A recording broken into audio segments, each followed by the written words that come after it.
Coming up on Cronkite NewsWatch. How an upcoming decision could impact the future of solar energy in the Valley of the Sun. Plus, Arizona is falling behind other states when it comes to graduation rates, but not all Valley schools are feeling this decline. And the White House addressed the healthcare law and how it can help the Native American community.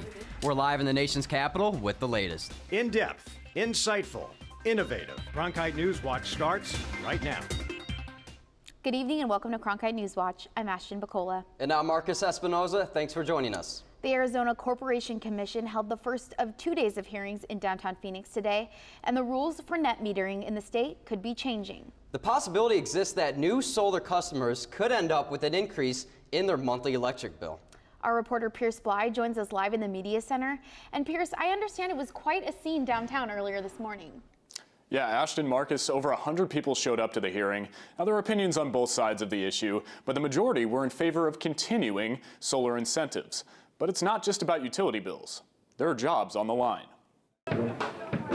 This isn't typically what you hear when you pull into the Corporation Commission parking lot on a Wednesday morning.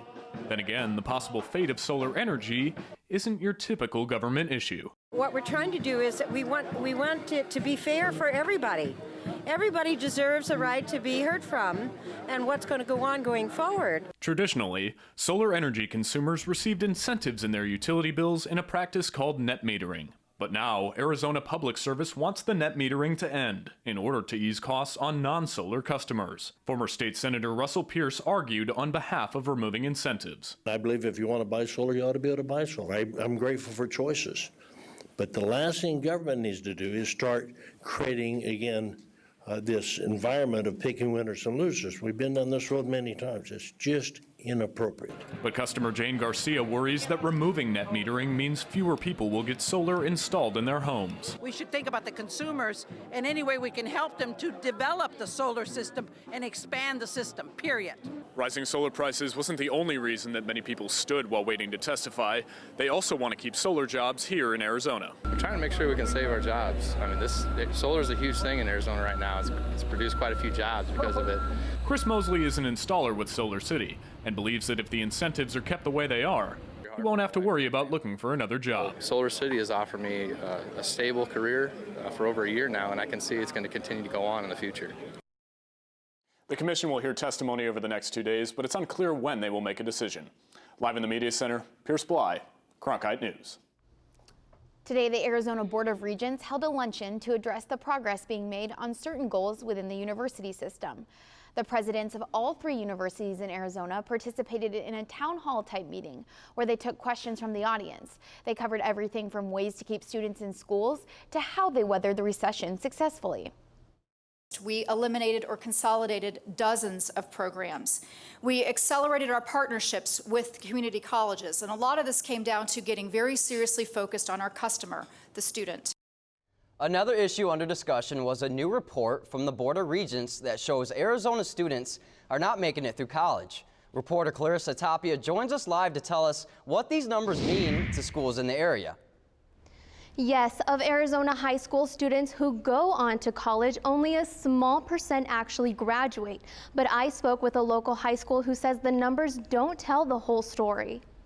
Lately, Arizona has been at the bottom of the list when it comes to education, and a recent study by the Arizona Board of Regents shows no sign of improvement. The study found that of almost 60% of students who went on to college 6 years ago, only 19% actually graduated with their degree.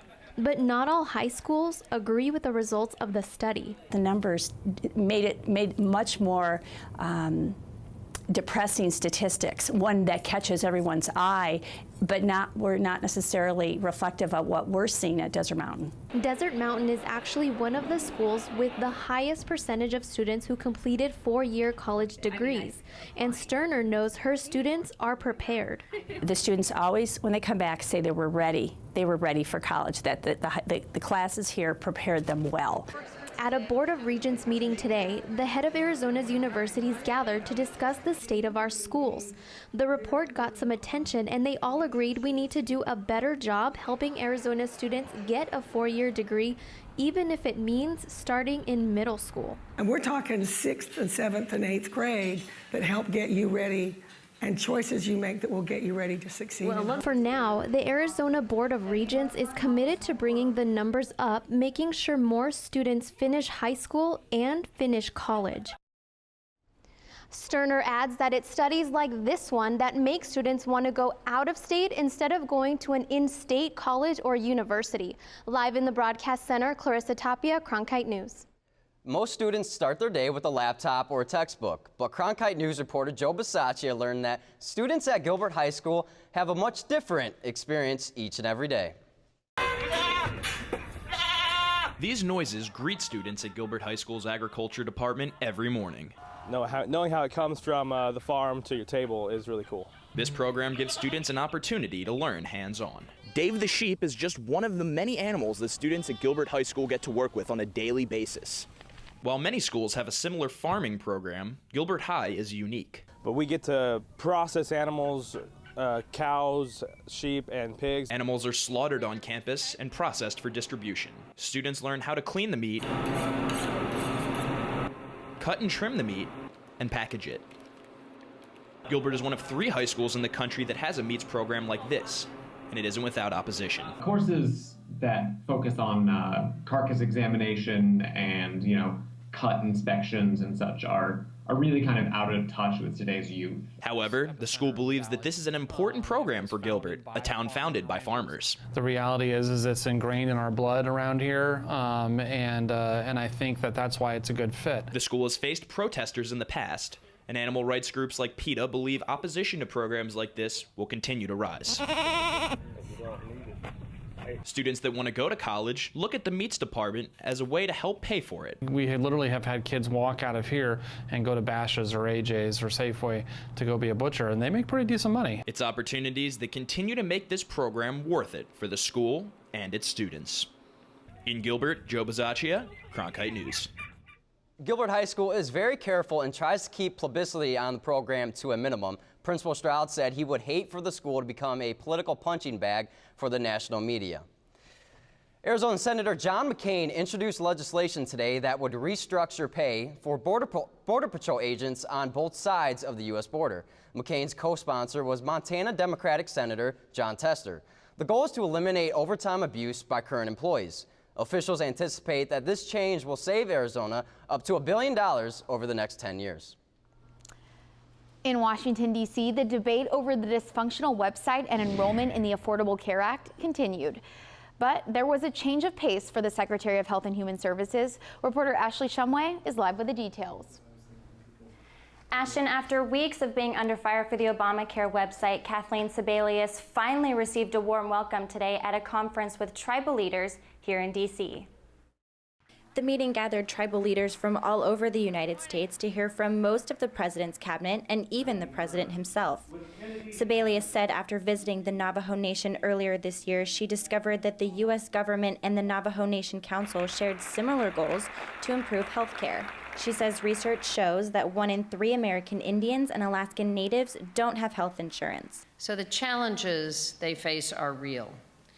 And by the same note, so are the opportunities to expand services and access to coverage. She says if every state were to expand Medicaid, which is something her and the president are committed to do, then 94% of uninsured Native Americans will qualify for financial assistance to get health insurance. But creating a budget to do this is up to Congress. But we need your help to talk to Congress.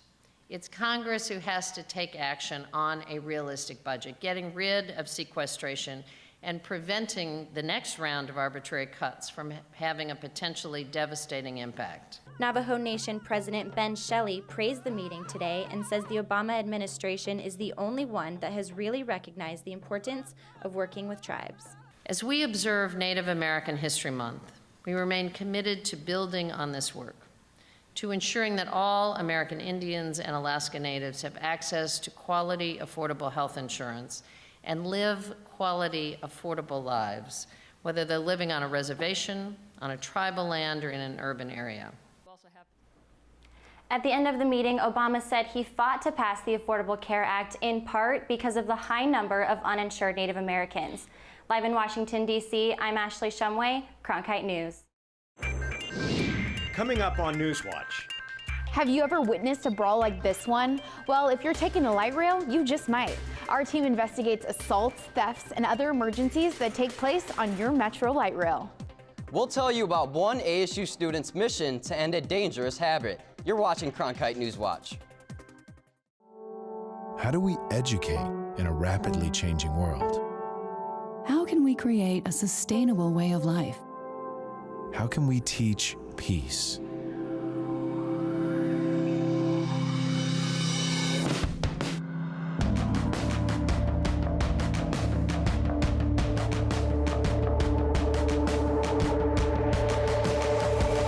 Arizona State University. Rise to the challenges before us. Do you love taking pictures? Now you can share them with everyone. Join 8's online photo community that's all about you. Visit azpbs.org/capture for rules and information and start submitting today. When you want to be more connected, friend us on Facebook. Follow us on Twitter. Watch us online.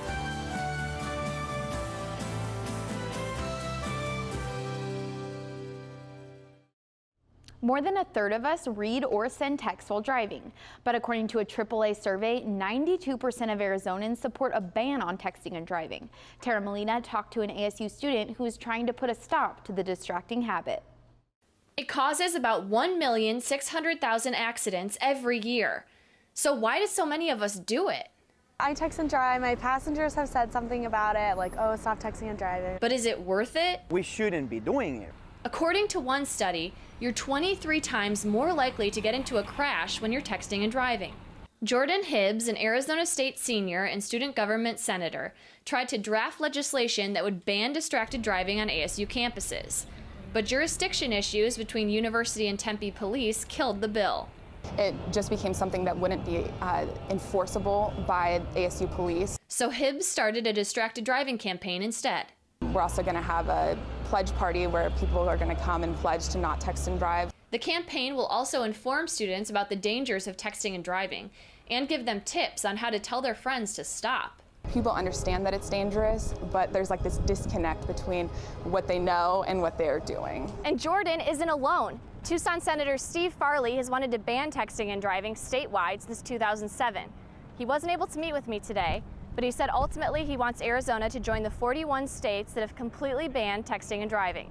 According to Jordan's survey of ASU students, 90% are in favor of a law banning texting and driving. You can look at your phone for like a couple seconds and all of a sudden a car in front of you stops and then you run into them and it could be a pretty deadly accident, so I don't text and drive. In Phoenix, Tara Molina, Cronkite News. The Arizona Department of Public Safety plans to crack down on distracted drivers using the reckless endangerment law. We've all seen the footage and heard stories of light rail trips gone bad.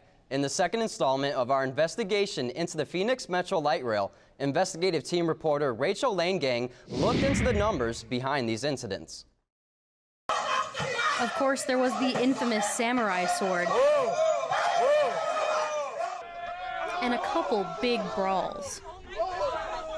Though they're not all this crazy, in 2012 and 2013 so far, Phoenix's light rail system had 2,345 incidents. That's any kind of disturbance or issue inside the train. They range in severity from medical assistance calls and riders without tickets to theft and drug possession. These include 110 assaults, 383 disorderly conducts, and 103 public intoxication cases. It's very important for people to understand that when you're on public transportation, whether it's bus or light rail, you are in a public space. Valley Metro has 10 security guards working throughout the light rail system at any time. But that isn't always enough to give riders peace of mind. Edward Jensen has used the light rail more than 10,000 times. Though he's never had any big problems, he does think there could be more security. We have 10 security guards over a 20-mile system at any given time. You only can do so much. Valley Metro relies on riders to notify security when things get a little dicey. The riders are the eyes and ears of our system. You know, we need them to be proactive. So if they see something going on, they need to report it right away.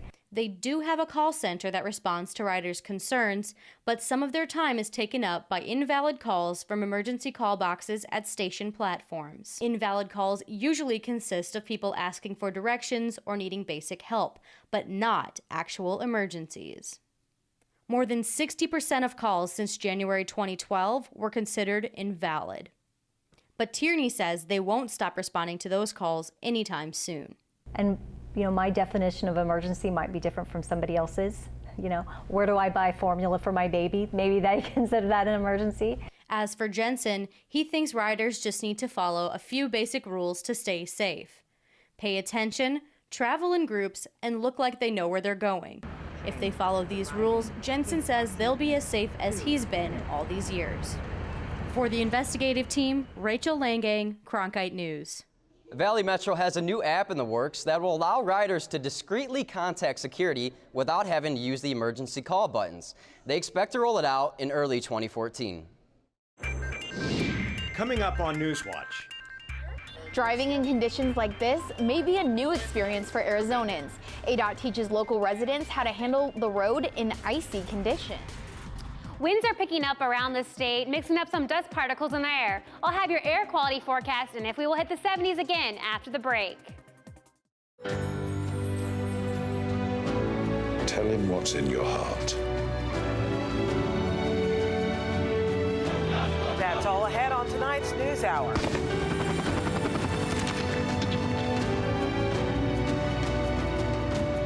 Let's go!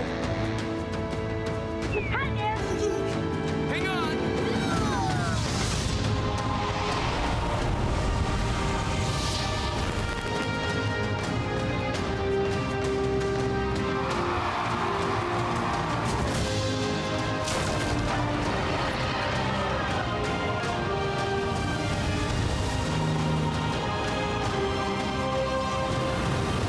Would have missed this for the world.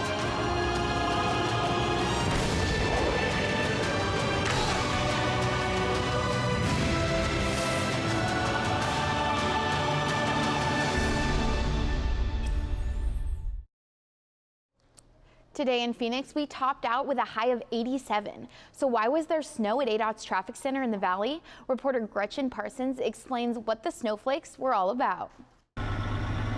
Oh no! Oh no! That's me slamming into a semi on the icy streets of Flagstaff. All right, I'm passing. It's just a simulation, part of ADOT's No Snow event, an effort to warn drivers that winter is approaching, and that means drive with caution. We want drivers to prepare when you're driving up north this winter and it's snowy and icy, use caution, slow down, don't speed. Snow can be a big adjustment for Arizona drivers, especially for us down here in Phoenix. We just recommend that drivers would take it easy, slow down, carry an emergency kit with them in case of something would happen. They might, slide off the road. ADOT's Snowplow Simulator generates an icy scenario for drivers. I think you're going to have a number of speed violations. Oh, whoa. And helps you practice what to do if you hit a slick spot. Hey, you're going a little bit too fast for conditions there. ADOT also let me inside a real snowplow to see what drivers out there are up against. This truck is one of 192 snow trucks that's ready to be deployed at a moment's notice in case of snow on the road. If you come upon one of our snow plows here, stay back. If they're in the process of clearing snow off the road, we recommend they stay back at least 4 car lengths. Hope nobody is coming the other way. Me too. Ah! Despite the fun here, snow on the road is no joke, and ADOT wants drivers to be aware and prepared. In Phoenix, Gretchen Parsons, Cronkite News. Pretty soon, Arizona ski resorts will be open, and up north, snow-covered hills will serve as sledding grounds. So if you're taking a trip up to the high country, remember to drive with caution. It's Valley Fever Awareness Week, and the number of valley fever cases in Arizona has tripled over the last decade. It's become the second most commonly reported infectious disease in the state. It affects both humans and animals, and the Valley Fever Center for Excellence recommends avoiding activities associated with dust and airborne dirt. And speaking of air, it's been awfully hazy, a little warm. So what's that doing to our air right about when now? we do have a lot of warm, dry days, and then a huge weather disturbance comes in and it mixes up our air, and that's why there's valley fever. In fact, right now, if we take a look at that air quality, we're sitting at the moderate level at 54. Now, this is for PM10, which is particles like pollutants and from motor vehicles, but we will get up to that 92 on Friday, so it is recommended to stay inside if you do have allergies to dust particles. But right now we're sitting at 84 degrees under some hazy skies, and we're seeing these above normal temperatures because of this high pressure that's already leaving our state, and we are right now seeing a trough that's already to the west of us that is going to increase some wind speeds. And if we take a look closer to home, you can already see this weather disturbance moving into New Mexico. Now it's bringing some breezes here in the valley, but a lot of gusts out in Bullhead City and even down in Tucson. And then there's that huge other weather disturbance coming on in that's going to bring a huge cold blast of air. But if we take a look at our wind speeds right now, we're very calm in Phoenix. Right now, they're 13 miles per hour in Tucson, and you're 8 miles over on the west part of the state. We will cool down a little bit tonight as that weather disturbance is entering over our state. 58 degrees here in the valley, and up north it will be well below freezing. Highs tomorrow, we'll already see that cool down will be about 83 degrees. Now, we have not seen a 90-plus degree day after November 15th, and if you take a look at our 5-day forecast, that looks to be true. You can see that we will hit 83 tomorrow, have about the 70s through the weekend now, and that other weather disturbance might bring that slight rain chance to the valley here on Sunday, and even some rain up in the high country. Now, if you take a look at, that's it for your forecast. I'm Marissa Scott, Cronkite Weather.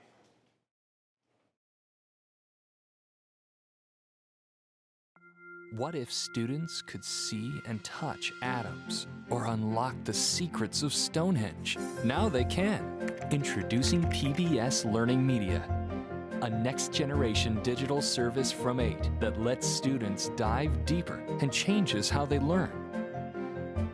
See how Arizona's largest classroom is helping to build the classroom of tomorrow today at az.pbslearningmedia.org. I have this in my hand. Are you a news junkie, talk. history buff, science or nature lover? Then discover 8 World, an entire channel devoted to bringing the world home to Arizona. Watch 8 World on Cox 88 or over the air via antenna on 8.3. To find out how to tune into 8 World through your satellite or another cable provider, visit azpbs.org/world or call 602-496-2308. Discover your world. When you support your PBS station, you're supporting possibilities. You're making sure there's a place for independent voices. You're opening children's minds.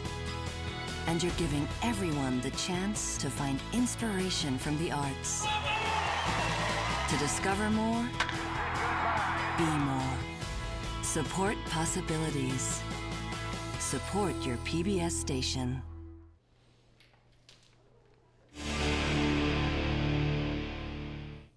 Awards season is in full swing for Major League Baseball, and today the best pitchers in the sport were honored. Just seconds ago, Los Angeles Dodgers ace Clayton Kershaw was named the NL Cy Young winner. It's the second Cy Young for the Dodgers lefty. In the AL, the award goes to Max Scherzer, the former D-back now pitching for the Detroit Tigers. The award was his first.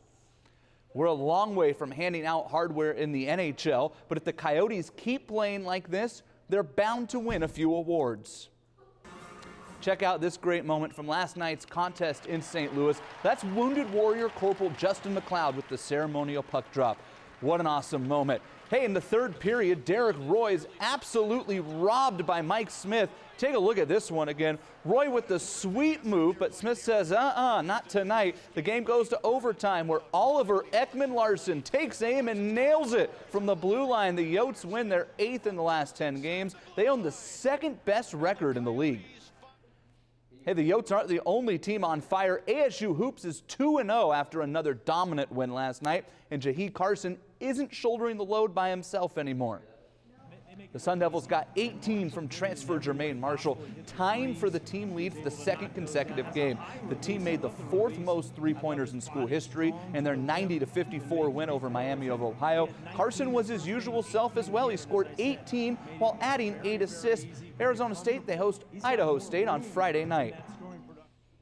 Look, playing sports is a great way to get in shape, but the journey's not always easy. Our Blake Walker met with one Valley High School student who overcame challenges, both mental and physical, to achieve his goals. When I looked in the mirror, I didn't see the person I wanted to be. Mike Keel has been big his whole life. Dating back to kindergarten, he was 105 pounds, and by 8th grade, he was 300 pounds. Somebody's always down on you. You're too fat, you're too this, you're too that. You're too big, you're not, you're never gonna amount to anything. You're always just gonna be this fat person. For years, he doubted his ability to lose the weight. The best motivation anybody can have is to prove someone wrong. And that's exactly what he did. 4 years of wrestling has him down over 80 pounds. People haven't seen me for a while. They're like, what happened to you? Where's the rest of you? It's those long nights of intense training that has Mike as one of the top contenders in the state. Really dedicates himself on and off the mat and remains focused and remains mentally strong throughout the entire season and throughout the entire career as a wrestler. And that dedication led him to the semifinals last year. It was 9-8. He came in and he tried throwing me. I reversed it, threw him straight to his back and pinned him, and then everything just set into place. I was bawling my eyes out. I was so happy, and I can honestly say that was the greatest moment I've ever felt in my life. And it's those moments that make his journey to losing weight well worth it. He's going to be remembered as Big Mike. He's a leader. He's bigger. He's large as life. It was just I'm pretty much a walking proof of if you set your mind to anything, then you're going to be able to get it done. On the mats in Phoenix, Blake Walker, Cronkite Sports. That's it for Cronkite NewsWatch tonight. Thanks for joining us and have a good evening.